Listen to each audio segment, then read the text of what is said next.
Think your dream job in the United States is unbeatable? Wait until you hear what's considered basic in Germany. In Germany, what's too good to be true in the United States is just called a normal workday. Let's talk about why. In this video, we'll explore how the fundamental expectations for employment in Germany surpass even the most attractive jobs in the United States, shedding light on the cultural and systemic differences.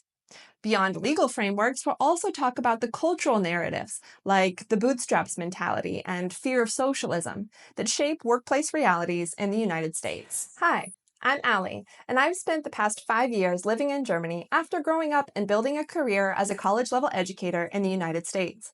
Experiencing full-time work in both cultures has given me perspective on what workers are entitled to. And it might just surprise you how much we're missing out on in the United States. In this video, we're going to compare the most attractive jobs in the United States with the everyday reality of employment in Germany, examining how fundamental rights like vacation time, workplace protections, and work-life balance are simply non-negotiable across the Atlantic. We'll also examine the narratives and ideologies that keep U.S. workers tolerating less. All my sources are compiled in a reference sheet that's freely available to the public. You'll find a clickable link into this document on my main page, along with some additional reading if you're eager to dive deeper into this comparison. By the end of this video, you'll understand why even the best job in the U.S. doesn't measure up, and how corporate propaganda keeps many U.S. workers believing that they don't deserve better. If you're ready to rethink what fair employment really means, stick around. Let's get started. First, let's talk about standard benefits, the foundation of employee standards. Yet, the stark differences between the United States and Germany highlight the gaps in what workers can expect. In the United States, workers experience relatively limited or non-existent paid vacation. The United States is the only advanced economy that does not guarantee workers paid vacation days, unlike European countries such as Germany, which require employers to provide at least 20 days of paid leave annually for full-time workers. This is based on a standard 40-hour work week and is mandated by German labor law. In comparison, full-time employees in the United States receive an average of 10 days of paid vacation after 1 year of service, according to the U.S. Bureau of Labor Statistics. Another benefit in the U.S. is employer-sponsored health insurance. In the United States, health insurance is often employer-dependent and involves fixed premiums alongside out-of-pocket costs like deductibles and co-pays, making it less equitable and more unpredictable. In contrast, health insurance in Germany is not employer-dependent, and premiums are income-based. This includes comprehensive coverage. Out-of-pocket expenses are limited to 2% of your annual income, or 1% if you have a chronic issue. Sick leave is also very different. In Germany, employees are entitled to up to 6 weeks of fully paid sick leave provided by their employer, as mandated by law, for illnesses that are certified by a doctor. After 6 weeks, that statutory health insurance that we just discussed covers a portion of the salary, usually 70% of gross pay for up to 78 weeks. This ensures continued income support. In the U.S., there is no federal requirement for paid sick leave, leaving it up to employers. According to the U.S. Bureau of Labor Statistics, full-time employees in the U.S. receive an average of 7 days of paid sick leave per year, which varies significantly depending upon the employer and the industry. Now, the Family and Medical Leave Act, FMLA, does allow eligible employees up to 12 weeks of unpaid leave per year, but this applies only to full-time workers at companies with 50 or more employees. In the best case scenario, some employers offer unlimited sick leave, although such policies are very rare. Now let's talk public holidays. Germany versus the US. In Germany, public holidays are a big deal. By law, employees get the day off with full pay, but if they have to work like in essential services, they're guaranteed a compensatory day off. With national and regional holidays combined, some Germans enjoy up to 13 paid holidays a year, like I do here in Bavaria. It's all part of their culture of work-life balance and a legal system that prioritizes rest and recovery. Now, compare that to the US, where there are federal holidays, but here's the catch. Private employers don't have to give you those days off, let alone pay you extra if you work them. It's entirely up to the company. Sure, many employers do offer some holiday benefits, but these are more of a perk than they are a standard requirement. So while Germany mandates downtime, the US leaves it up to the whims of the workplace. Even if you have all of the foundational benefits we just discussed in your job in the USA, I'm wondering how your workplace protections stack up against those in Germany. The US has widely adopted at-will employment. This means that employers can terminate employees at any time for almost any reason or for no reason at all, as long as it does not violate anti-discrimination laws. This creates significant job insecurity for workers who may face sudden layoffs without warning or recourse. However, certain U.S. workers are not subject to at-will employment. For example, some workers are covered under union agreements, or employed in states with just cause provisions, such as in Montana. They benefit from stronger job protections in these cases. These agreements require employers to provide legitimate reasons and due process for termination, offering a best-case scenario for U.S. workers. In contrast, Germany's Protection Against Dismissal Act requires employers to justify terminations with valid reasons, such as misconduct or redundancy, and ensures that employees are given proper notice periods, providing a much higher level of job stability. Also, when we talk about redundancy here, this has to be widely justified, and there are lots of caveats for how you lay off employees in Germany.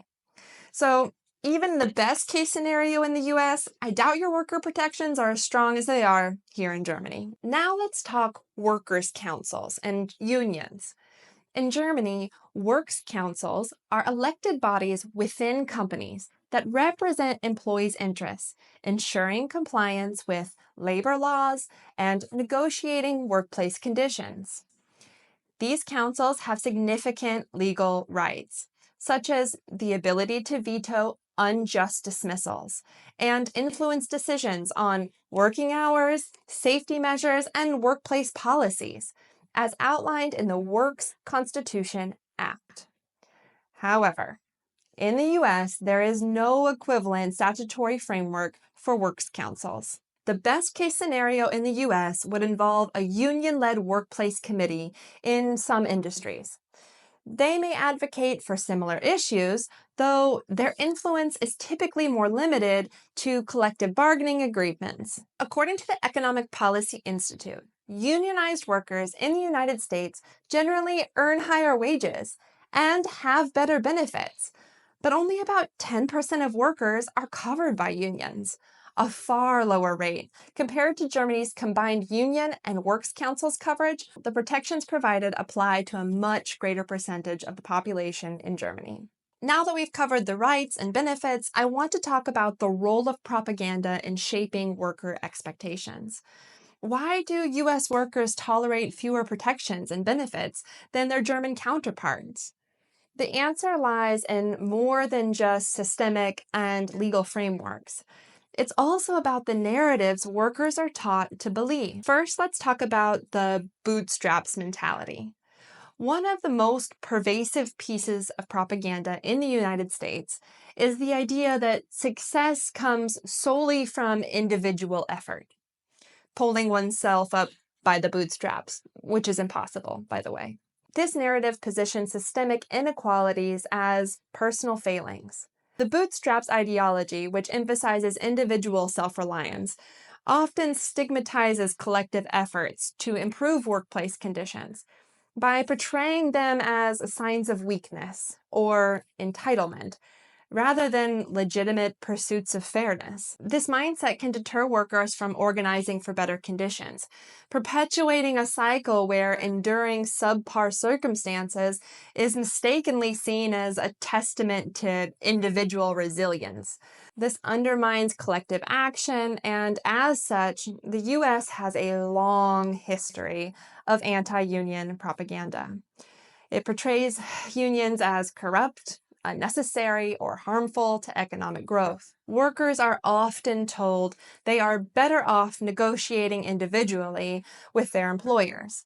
In contrast, German workers benefit from the widespread acceptance of unions and work councils, like we talked about earlier. This ensures that employees' voices are heard and their rights are upheld. A recent example of this dynamic was evident in the case of Starbucks during the unionization efforts at its Seattle roastery. In 2022, employees publicly accused Starbucks of discouraging unionization by portraying unions as unnecessary intermediaries that could harm the direct relationship between employees and management. Similarly, Walmart showed anti-union videos to new hires from 2029 through at least 2015, incorporating anti-union training that emphasized potential drawbacks of unions, including dues and job impact, as part of a broader strategy to discourage unionization. Additionally, Amazon has faced legal challenges for holding mandatory anti-union meetings, often referred to as captive audience meetings, where employees were pressured to listen to the company's anti-union stance. In late 2024, the National Labor Relations Board ruled that such mandatory meetings were a violation of workers' rights, aiming to ensure that the right to organize was available without facing coercive narratives that frame collective efforts as undermining individual relationships with employers. However, the most recent trends suggest that this cultural attitude in the United States and the stigma around unions may be waning. For example, union election petitions surged by 57% in 2023. Increasing for the first time since the 1970s. However, the actual unionization rate has remained low, and employers also continue to resist unionization, as seen in 2023 when station casinos engaged in unlawful tactics to undermine union efforts. To address this, a cultural shift is needed to recognize collective action as legitimate and an empowering tool for advocating for fair workplace conditions, moving away from the view that self-reliance means silently enduring systemic inequalities. The next angle is the fear of socialism. Decades of propaganda have framed any policy or benefit resembling European-style social democracy as socialism, a term often demonized in U.S. political discourse. Policies like robust labor protections or generous paternal leave are dismissed as un-American, despite their success in countries like Germany. This fear-mongering prevents meaningful discussions about adopting similar policies. The term socialism has also been weaponized in the U.S. political discourse to discredit labor protections and economic policies that are standard in European nations, creating a cultural resistance to workers' rights reform. During Bernie Sanders' 2016 presidential campaign, his advocacy for policies like a $15 minimum wage, Medicare for all, and expanded union rights faced intense criticism from political opponents and commentators. In fact, in a 2016 debate, Hillary Clinton argued that we are not Denmark, when Sanders cited the Scandinavian model as an example of balancing capitalism with strong social safety nets. Clinton's remarks underscored a broader sentiment among centrist Democrats and Republicans alike that Sanders' policies were incompatible with American values.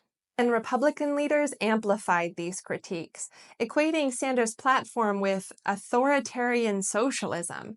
Senator Marco Rubio, for example, warned during the campaign that Sanders' proposals were a step towards socialism, which he argued would lead to economic stagnation and a loss of individual freedoms. This rhetoric played into a long-standing propaganda narrative, deterring public support for policies that are as simple as paid family leave and union expansion. Despite their success in improving economic outcomes in nations like Germany and Denmark, media coverage also contributed to this framing. Outlets such as Fox News frequently labeled Sanders' policies as socialism, framing his push for expanded labor protections as an existential threat to American capitalism. These portrayals exploited Cold War-era fears of socialism, portraying policies aimed at empowering workers as harmful government overreach. Opponents of labor protections successfully curtailed broader public support for policies that could benefit workers, fostering a narrative that positions systemic change as inherently un-American. This rhetoric has tangible effects on policy adoption. A 2022 Pew Research survey found that 36% of U.S. adults say that they view socialism somewhat, 30%, or very, 6%, positively. 6 in 10 people today say that they view socialism negatively, including 1/3 who view it very negatively. Keep in mind, we're not talking about actual socialism, we're talking about the way that socialism has presented to the American public. But when we separate out specific policies that are often equated with socialism in the USA, we find much higher support. For example, there is strong support in the USA for raising the federal minimum wage. Support for paid family and medical leave has also grown. A 2017 survey found that 85% favor paid leave for workers dealing with their own serious health conditions, and 67% support it for those caring for a family member with a serious health condition. Further, support for a universal basic income, UBI, has grown in recent years, though it remains divided. A 2020 Pew Research survey found that 45% of Americans favor the government providing a universal basic income of about $1,000 for each adult citizen, while 54% oppose it. The persistent association of enhanced labor protections with socialism prevents meaningful discussions about adopting policies that could improve worker outcomes. By framing these measures as un-American, the opportunity to learn from successful European models is often missed, to the detriment of U.S. workers. Next, let's talk about how flexibility is used as a weapon in the U.S. against worker protections. Flexibility is often marketed as a benefit for workers, particularly within the gig economy. It is frequently emphasized in corporate messaging, legislative debates, and mainstream media as a way to attract workers by offering autonomy. However, this portrayal can overlook the challenges and trade-offs workers face when flexibility comes without adequate protections. Uber, for example, markets driving opportunities by emphasizing the ability to work when you want, appealing to individuals seeking adaptable schedules. Their recruitment materials highlight the independence and control drivers have over their own working hours. However, the emphasis on flexibility often masks the lack of traditional employee benefits like health insurance, retirement, and job security. While drivers have control over their hours to some degree, they often struggle with inconsistent income and the absence of benefits typically associated with employment status, highlighting a key issue of worker vulnerability in this flexible setup. Now let's talk about this happening in legislative debates. California's Assembly Bill 5 represents a legislative effort to address the complexities of flexibility and a gig economy. AB 5 aimed to reclassify many independent contractors as employees, ensuring access to benefits and legal protections. However, critics of the bill argued that such a reclassification could undermine the flexibility that draws workers to gig economy roles, limiting their autonomy. Supporters of AB 5, in contrast, argued that the bill was necessary to ensure that flexibility does not come at the cost of basic worker rights. This debate exemplifies the struggle to not only balance worker autonomy with fair labor standards, but also questioning how much flexibility workers should be allowed to give up in exchange for stability and protections, and how flexibility can be used as a weapon in the discourse against workers getting the rights that they deserve. Mainstream media has also contributed to this conversation with op-eds and articles discussing the implications of labor laws on flexibility and the economy. For instance, the Wall Street Journal published an opinion advocating for workers' choice, arguing that right-to-work laws, which allow employees to decide whether they join a union, enhance worker freedom, which, by the way, you can still decide in many cases in Germany if you join a union, but moving on. This stance frames flexibility as a competitive advantage and suggests that policies should prioritize individual choice over union mandates.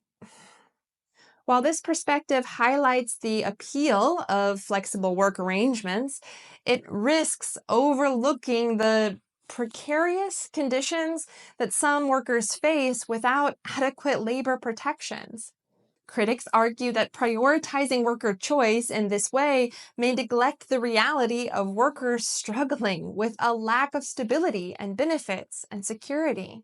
The ongoing discourse surrounding flexibility in U.S. corporate messaging, legislative debates, and media discussions underscores the complexity of modern employment.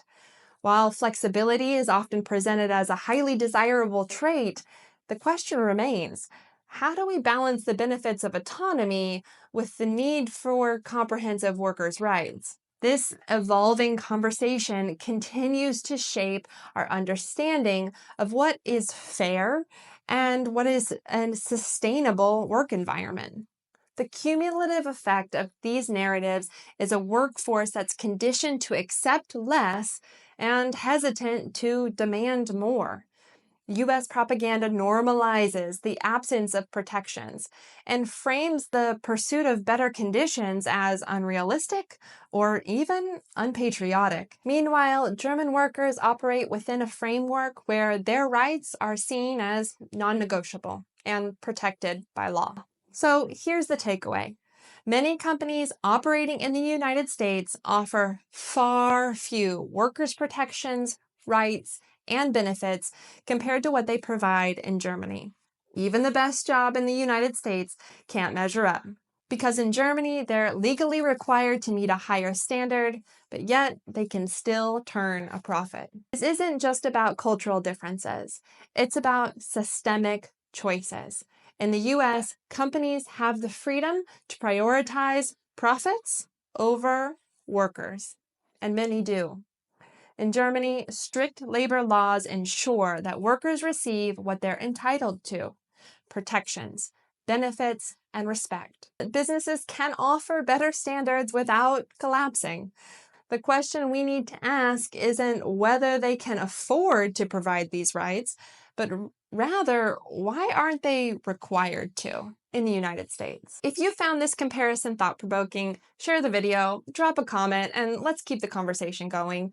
Don't forget to check out my reference sheet for all the sources and further reading on this topic. And, the more that we know, the better we can advocate for change. Thanks for watching. I'll see you in the next video.